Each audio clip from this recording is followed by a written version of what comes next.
Hello everybody. In our previous lecture we have discussed point that is what is string. Okay, if you have not yet gone through our previous lecture, then I request you all to please watch our previous lecture first and then proceed with this one. Okay, so let us revise the point that we have discussed in our previous lecture in a short.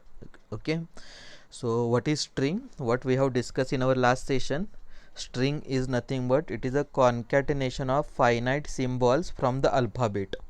It is concatenation of finite symbol from alphabet. Okay, and then this example we have discussed in our previous session. If this is your alphabet, now I am assuming that you have gone through all our previous lecture. Okay, so I am not going to revise again now here what exactly alphabet is. Okay, so here sigma, that is alphabet, it contains two symbols in it, a and b.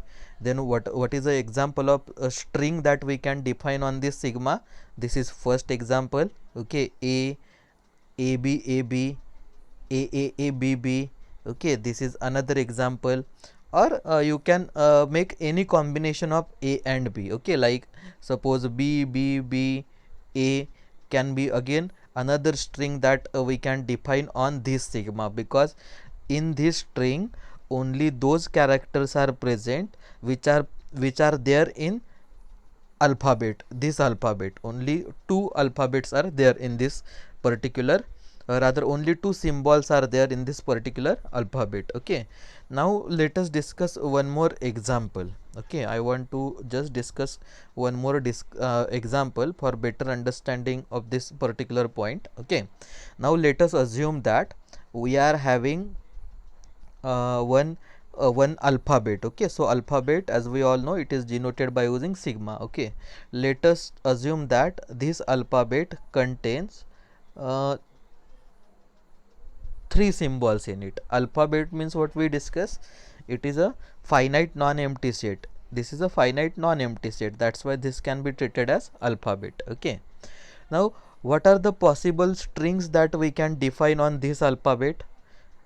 It can be any combination of a b c. So see, or only a, only b, only c is also acceptable. Okay, so only a can be treated as string that we can define on this alphabet.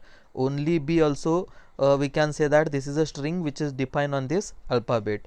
Only c also can be treated as the string which is defined on this alphabet. Or a b c can be again example of string that is defined on this particular alphabet.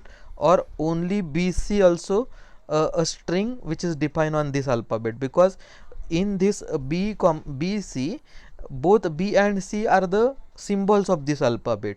So we have not used any symbol outside from this alphabet while forming this string. That's why this is a string again which is defined on this alphabet. Or you can write any string which can be combination of a b c.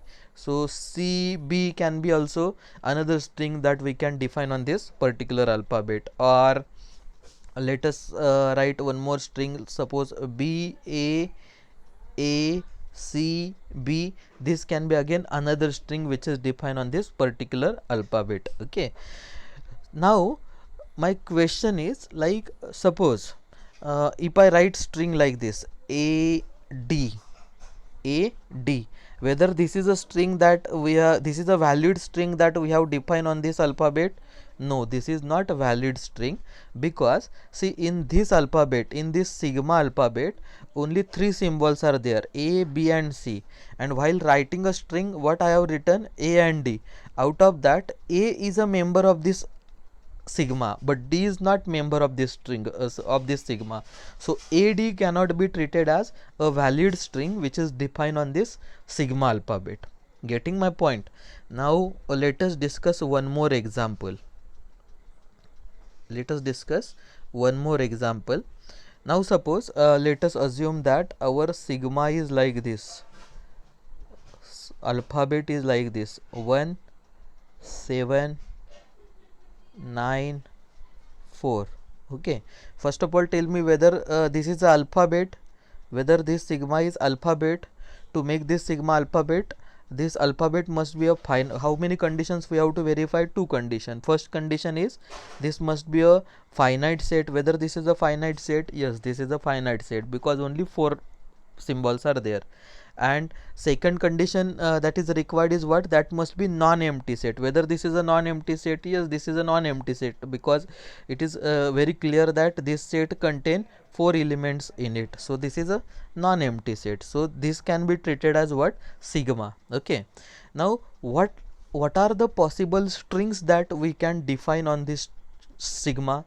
First is obviously 1, then second is 7, then 9, then 4. These are valid string that we can define on sigma. Then you can start making combination of these elements. Okay, 1 7 is a valid string, 1 5 is 1 9 is valid string. Okay, 1 4 is valid string, 4 9 is a valid string. Okay, or 17941 is also valid string. See, there is no restriction of number of symbols that you are taking in it. What is important here while forming string is, whatever symbols that you are taking, those symbols must be present in that respective alphabet. Okay, if those symbols are present, then you can make any combination. Okay, and that combination can be treated as string. Okay, so I hope you are getting this point. What is string? Okay, what are valid string? Okay, so here if I write like this, suppose 7 2, whether this is a valid string defined on this sigma? No, because 7 is a symbol which is present in this sigma, but 2 is not present in this sigma. So that's why 7 2 cannot be treated as a valid string that we have defined on this sigma. Getting my point? Fine. So this is all about string. Okay, stay tuned for further updates. That's all for this session. Remaining part we'll discuss in next session. Thank you.